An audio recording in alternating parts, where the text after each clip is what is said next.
Let's get started. We'll jump right into it and show you all of the fun things that I've been working on in between making, things work properly. This is all of the new features. We're going to start with CIMS Lite here. Now, as we were shown over on the left here, we've got the list, where as we click on these sections and these lots, and we get these spaces. And to find out information about the space, you have to click on it to load it. And I can see, oh, that is an available space, so yes, I could sell that. And I can click on this one to see what it is as well, too.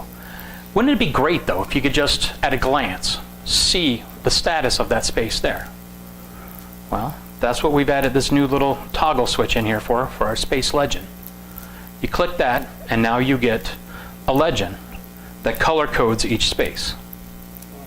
So now that I can see that these are all available, and that makes my life a lot easier if I'm trying to sell available spaces. And then I can see down here at the bottom, there's one that's sold with a burial. And so I can click that and see, there it is. And with the burial information. We can go through several of these different lots and see lots of different spaces and things set up. Here's one that has all of the different colors in it there. Now, if you don't like that color, you're not stuck with it. Not a big fan of this deep purple. I would rather something a little bit more lavender. So I just click the color box, choose my color, and then click off, and it automatically updates. And as soon as you click off, that's saved. I could refresh this screen here, which may have been a mistake because of the speed of this internet here, but we'll see. Does anybody remember where that was? No, there it is. There, that color stayed with me. And you'll notice when I refreshed, it remembered the state that the legend was in. And so, no matter what computer you go to load this up, it'll follow you. So this allows you to choose your own color schemes. I can make the available ones red. I can make them yellow. You can make them any color you want. And as you update there, they will update automatically on every single one of these spaces. Of course. If I can find some that are available. There we go. So those of you on CIMS Lite who feel you were missing out because you didn't have the map to show you the status of a space right away, you now have that ability. Another update that we've done for Lite is you have the ability to add layers and sections and spaces to your listing. This used to be a rather cumbersome screen where you would have various buttons to add, delete, or remove. And I felt that we had a really nice layout on the left-hand side of navigating those various different layers and levels. Why not recreate that in your add layers situation here? So from here, I can decide I need to add a new lot to section A, because it has enough lots already. Sorry, get the mouse going. So I can see we go all the way down to lot 101.5. Well, I'm going to click the plus button here. That's going to allow me to add a new lot for section ground A. And the name of this lot was going to be something nice. I can call it 102 if I wanted to, or I can call it new. And then in that lot there will be a number of spaces. Well, we're going to add in 5 more spaces. And I can have those spaces start off with a number, with the number 1, or I can even now start it off with the letter A. This is something brand new that you haven't been able to do before, because sometimes you want your spaces to be lettered, sometimes you want them to be numbered. And then I can say what kind of space it is. I'm going to say these are ground spaces. We'll throw in a default cost of $200, and we'll save it. Now, not yet, but coming very soon, it will automatically refresh this list so that you can see it. But for now, we will just close it and open it back up. Scroll back down. Whoops. There it is. There's my new space. And there are my spaces that are lettered A through E. And then down at the bottom, I can add in another space all by itself, F. And I can choose my space type. It's ground. And if this space happens to be sold, I can click sold and automatically decide to add in an owner. And I can add a new owner right from here as well too, by clicking that and filling out the new ownership. And then, or choosing an existing one. And I can say that sold date was today. Say 500.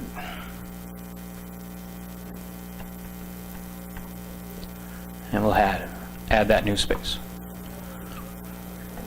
Now, this allows you to add any layer that you need available to you. You can add, this now says add new area because that was the nomenclature that Curtis chose, but you know, this is for the new section where you would start here with the number of blocks, and then you can start with letters or numbers and the number of lots and the number of spaces and so forth, and that would be added on. And then what we need to do is, once we do all of this, tell the main screen that new things have happened. So we have to refresh the screen, and clicking the close button will cause an automatic refresh.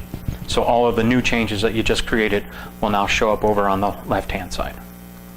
So I can go to that section A,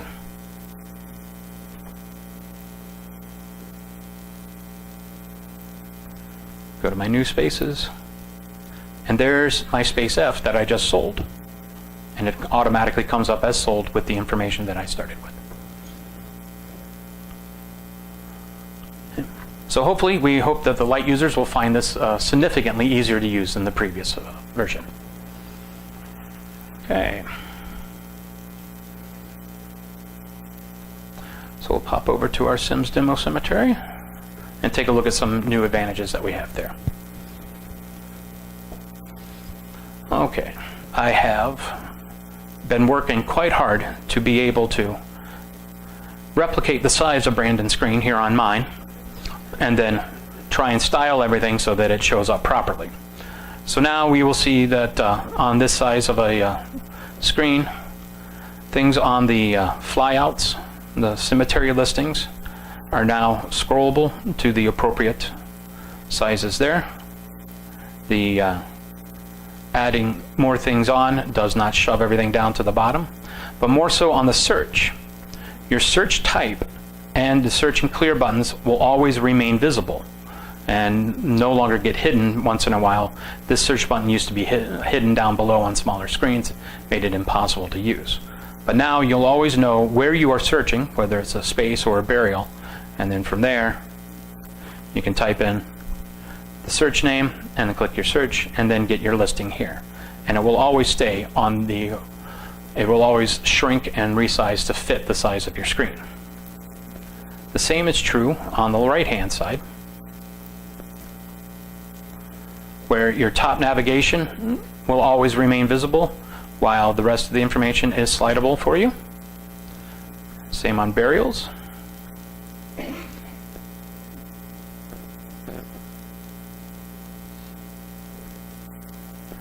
And there's one, I want to show a space that has multiple burials.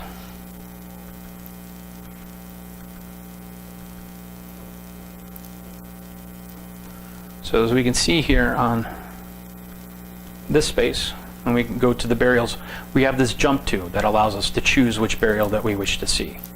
And clicking that will then slide the slider automatically to that burial's information. Also, clicking on the actual burial itself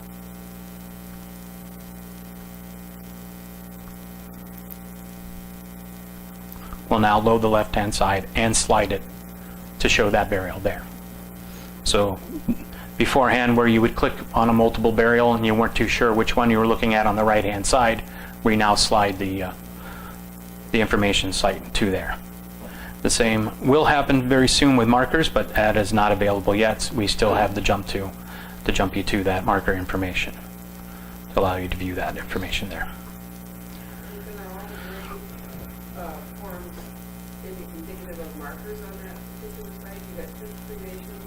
Yeah, there are 3 markers, as you can see here in the jump to, 1, 2, and 3, and then you can see there's 1, 2, 3 markers here. This one? This?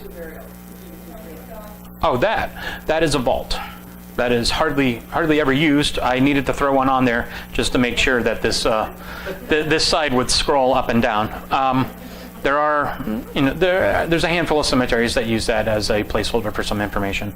There's really not much to be done with vaults. There's a date that it was placed and then a remark to hold some information about it. Okay. One thing that we have had in the past is a map history that would follow you regarding the spaces that you have clicked on. So if you needed to talk about the information from here, and then you needed to go to another space over here, and then you would go to another space over here, you would be able to click on the map and you would see the map history of those 3 spaces. What you'll see now is I now have a much longer map history space. This is now being saved from session to session, whereas beforehand, if you refreshed your browser, this information would go away. This will now follow you. So if you look at these 30-some spaces, and then you go and log into a different computer with your same login, you will see the exact same history follow you. You can click on any one of those spaces and we'll zoom the map straight to it and load it up over on the right-hand side.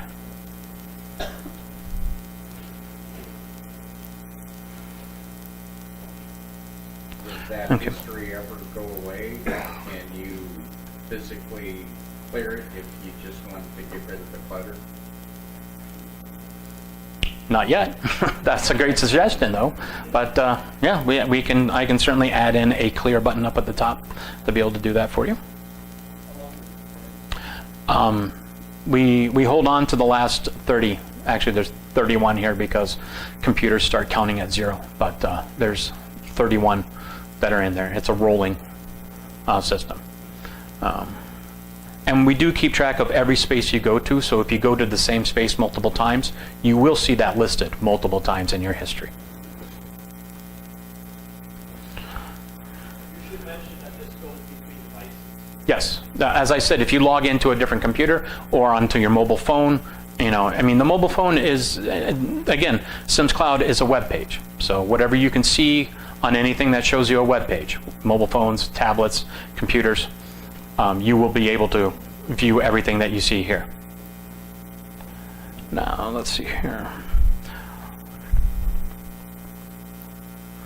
Work orders. Not many clients use these, but for those that do, to get to the listing of work orders, you would come here to the work orders. You would decide what kind of work order you wanted to see, complete, incomplete, or you can filter the search further through these options. And then you can click search, and this will give you a search of all of the work orders that are out there. So, for example, here is a work order that was put in, where somebody was asking to have the weeds pulled from this particular space. On the work order, we now have attached a map. The map is now zoomable, so that you can zoom out to give a better landmark to the grounds crew. It also includes the overview map with a box showing the area that is shown in the full map. So you can zoom this out and the highlighted space will remain highlighted. You can also choose not to have the map print by turning off the map or turning it on. And so that when you do go to print, you'll get the map available with you as shown at the zoom level that you've chosen.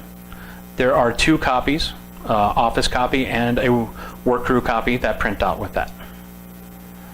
Now before, if you wanted to go back to see that listing of your work orders, you would have to go back to the map, go back to the left-hand side, go to the search again, and pull up that list all over again.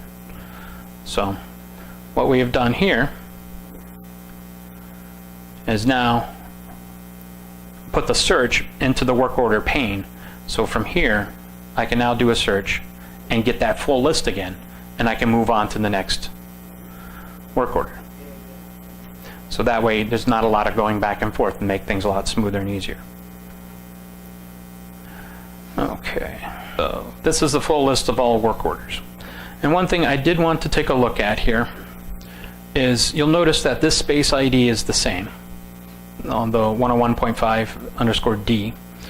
So there's multiple work orders for one space. When the system detects that there are multiple work orders, it will add this work order history dropdown, where you can then click on that to see the other work orders for that same space. That way, if you notice that the same issue or problem or something's coming up for the same space over and over again, you can get a history of that and be able to address it, so things won't happen again. And you just click on that to reload. So you can see this one here is one that has not been completed just yet, and this one at the top is one that has been completed. But so if you have multiples, those will be listed there for you. Okay. When you add a work order, it used to be that you had to choose the full lot, the full block, the full lot and space and everything else. But sometimes you could have a work order that you want for the entire block that needs to be done.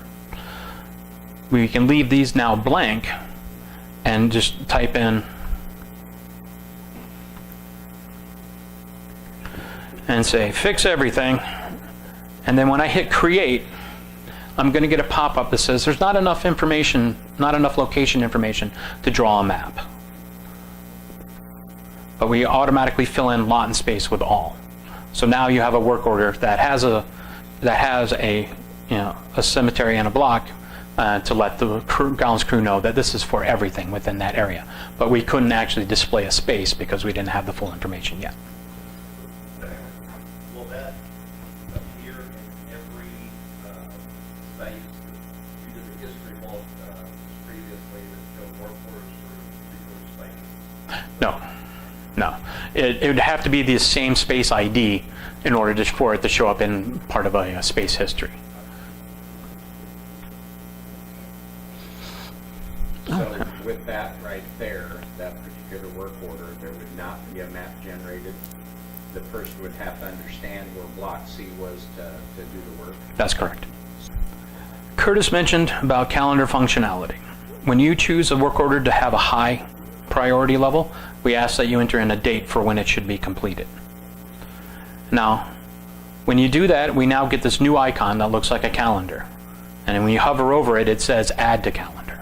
When you click that, you get a drop-down listing of what type of calendar do you want to add that to. You can add it to an iCalendar, a Google Calendar, Outlook, Outlook Online, or Yahoo Calendar. Well, I have Outlook, so I'll click that. I'll get a brief pop-up and then a download that comes down. I'll open that, and it'll automatically open up my Outlook, and it will automatically generate a calendar entry for me. So if there are multiple people that have access to the admin for the CIMS, and all of them might want to have that information in their calendar, does the CIMS associate with all calendars for all people that can use that admin, or is it only for the user who's launched it at that point in time? It's for the user who's launched it at that point in time, but with a lot of calendar items that you can create, you can add invitees, as is listed here. So now I can add the additional people that need to have that. And then you'll get the location information listed in there, but you'll get the work order number listed as the subject. You'll get the start time and date. It will default to 2 a.m. for that because we're not capturing times just yet. And then you'll get the whatever the remark is as the body. And then you can just fire that off and send it, and then it'll be added to your calendar. We're just going to cancel out of that for right now.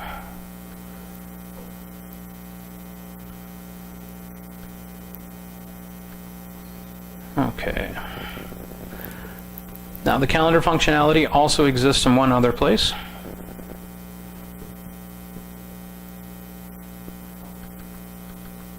And that is on the burial tab. And then we'll add a burial rather quickly. I like that. That looks good.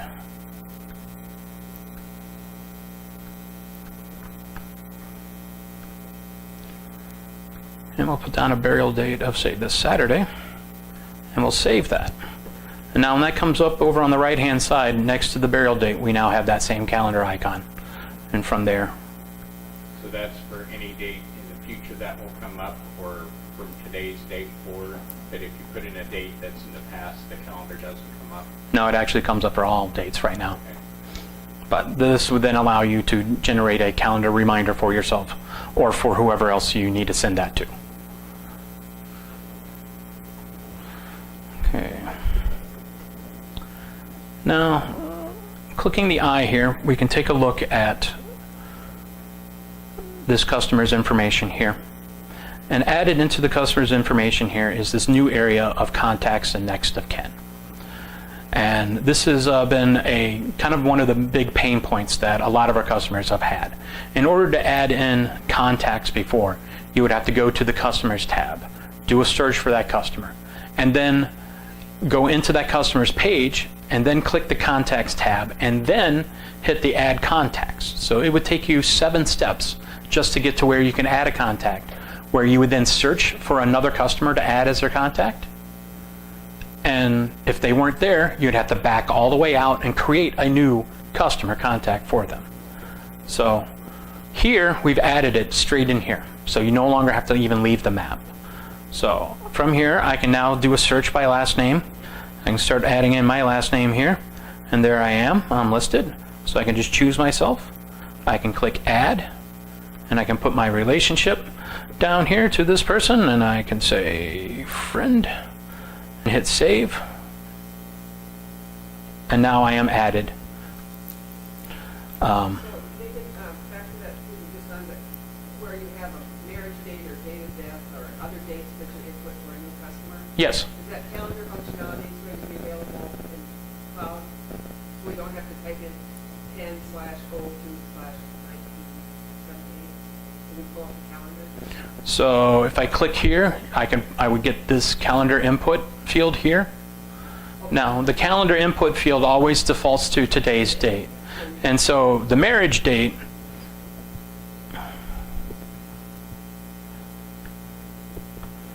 you know, I would still have to type that in. Or if I really wanted to, which I don't really recommend, is you can start clicking back until you get back several years. It's, you know, I made it to 2016. I'll get there eventually, but no. Unfortunately, yes, you do need to, you know, sometimes just 0101 and then the year with the slashes in there will get you to the January, and then from there you can use the arrows to get to the right actual date and choose that. On the contacts next to Kim there, you had the little blue bubble with the eye for the information, and then you have the little red trash can. Is that a 1-step or a 2-step delete on that? That is a 2-step delete. It'll always ask you, are you sure? I always try to make every delete that I've come across or that I've added in myself a 2-step delete. It's not something, because I've been known to accidentally click something in the wrong space and have that go away. Okay. The other option that we've added in is the ability to add images to customers. So it's the same ability to then choose a picture that you want to add and upload that, and then that gets added in. So now this picture is assigned to this customer. So no matter where this customer exists, because it also exists here as the interred for this burial, it's also listed as the owner. Now if I pull up that owner's information, that customer image comes up along with it.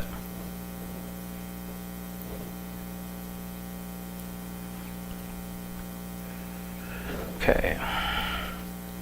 Another thing that we've improved upon, that we've kind of struggled with a little bit, is the Smith-Jones problem. It's or John Smith, or the very common names. So as you start to type in the last name into these name fields,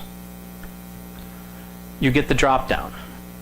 And what I have done is included the address and the birth date, if available, with all of the information included with that person. So that way you can make sure that you're getting the appropriate person.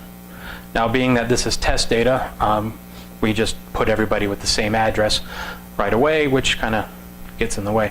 But hopefully your data is a little bit more succinct, and you'll be able to select the appropriate name from there. So that should be found on all of the name search fields.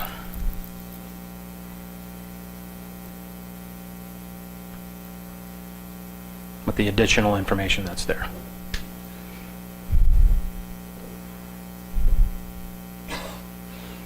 Okay. Now we've all seen the images that can be uploaded.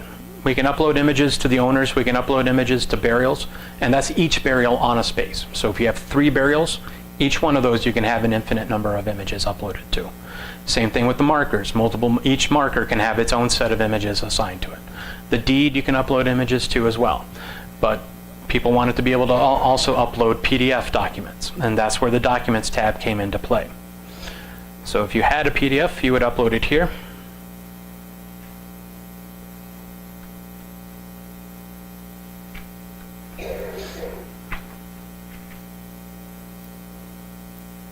That's unique. Let's try that again. And once you've uploaded your PDF, you'll get a thumbnail of the PDF, or you can put it into a list form. But we've gotten lots of requests to be able to upload PDFs elsewhere.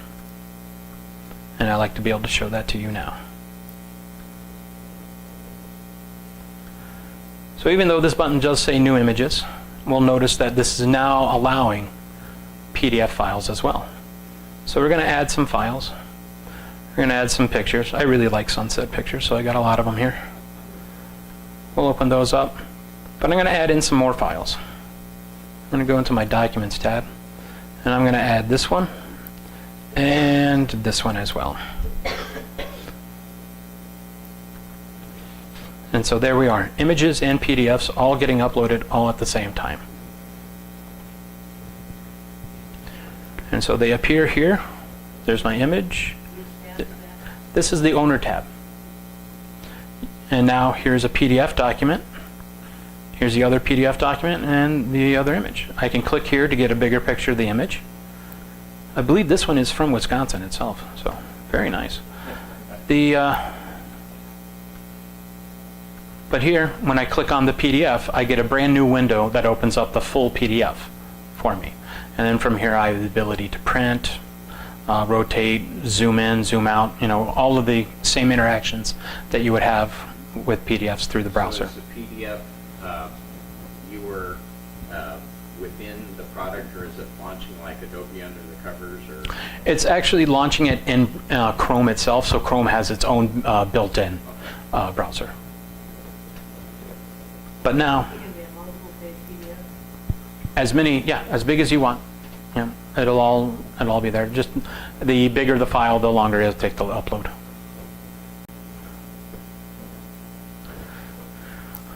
Okay. The help menu is being improved. A pain point that we have heard about time and time again is there's no online manual for CIMS Cloud. And we recognize this, and we are working on this.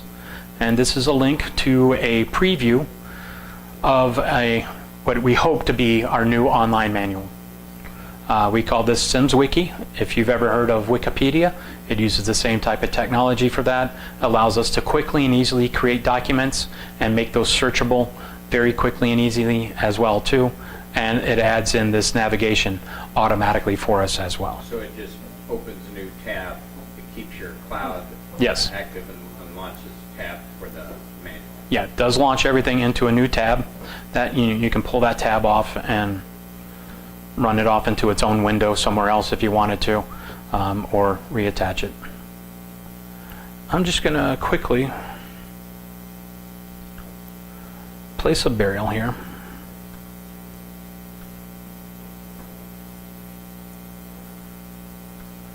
Put it down there on the side.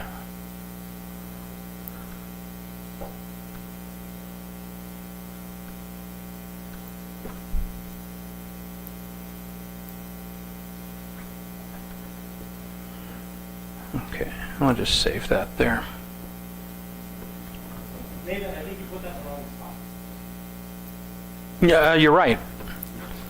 Okay, so what would happen in this situation if you realized, oh no, I'm in the wrong spot. I'm going to click on this space.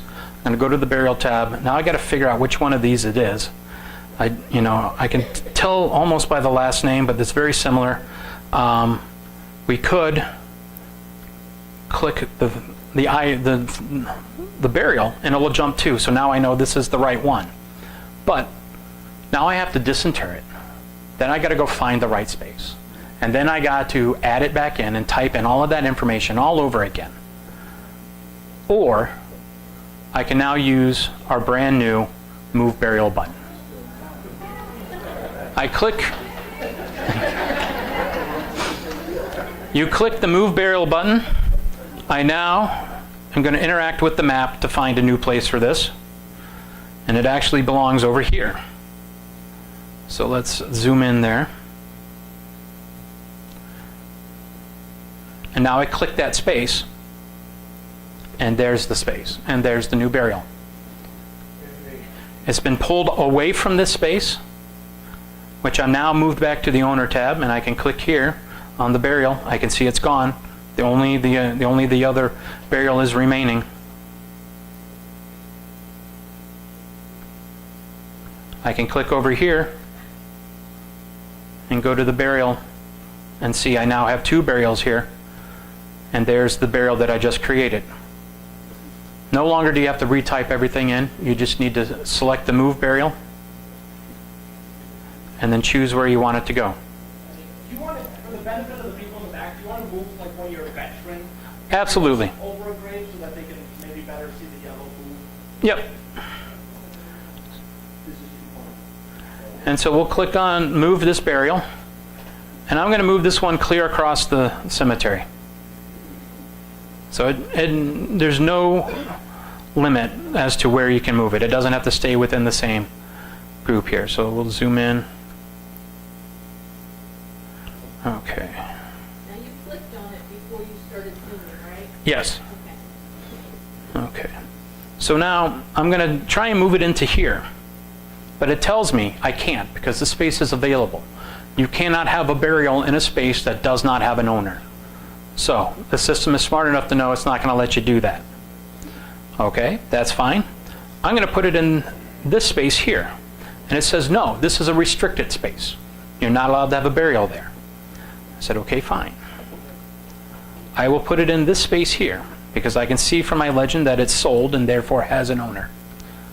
And I click, and it automatically updates the background of the color to be sold with burial. And there's the burial shape right there.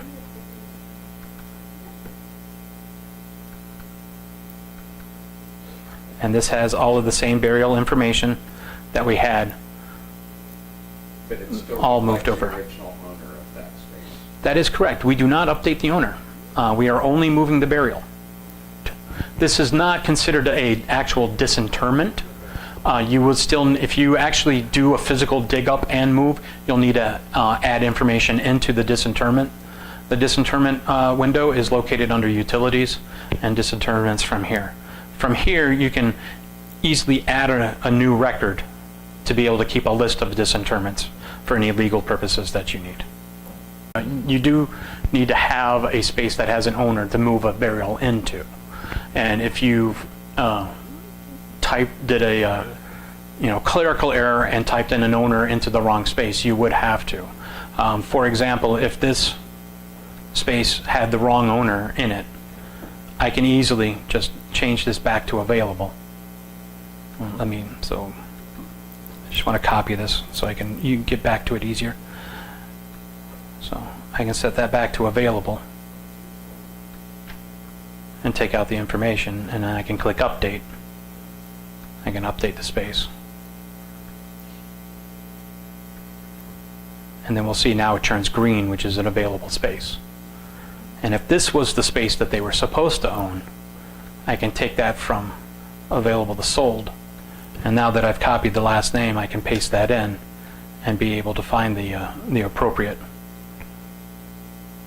name here, and then add that in, and then hit update.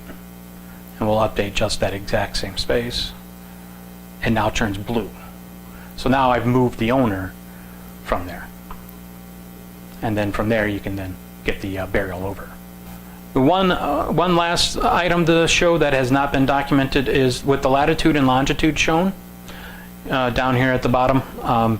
You can put your mouse cursor over top of an area and then hit Control Alt and then C on your keyboard to get a special pop-up that then copies that latitude and longitude into a pop-up window for you.